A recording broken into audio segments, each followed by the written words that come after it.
dengar dia cakap apa? Sebenarnya dia cakap tu betul. Aku nak menyambut para pelajar SPM yang cemerlang dekat Top G Publica KL. Orang dah buat exam sungguh-sungguh. Sekarang diorang deserve untuk mendapat sambutan dan reward. Halo.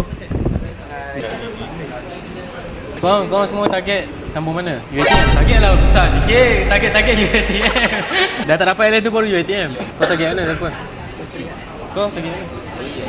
Kau target? Kau pernah dengar dia cakap apa kalau ambil course business? Aku tak suka bocah-bocah degree buat bisnes sebab dia acah-acah. Diorang dalam connect dalam buat bisnes. Kalau nak jual produk, semua kena perform. Nak bisnes, alamak, kena cari accountant. Fuck accountant. Bisnes pun tak ada lagi. Berapa juta kau buat sebulan?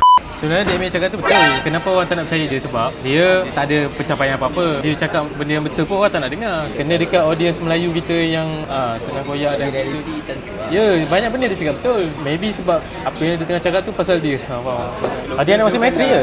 Matrik yang setahun lah. Matrik setahun kau kena ready lah. Sebab matrik setahun pressure teruk. Sebab dia nak habiskan semua dalam setahun. Contoh macam aku, diploma civil. Engineering pun aku sambung civil. Diploma aku 3 tahun. Engineering aku daripada 5 tahun dia jadi 4 tahun tau. Kawan aku matrik setahun. Bila dia masuk degree, dia jadi 5 tahun, aku 4 tahun. Ujung-ujung habis sama je. Oh, alah, korang pun SPM boleh score semua. Matrik setahun tak ada masalah. Laju macam mana pun korang boleh adapt je.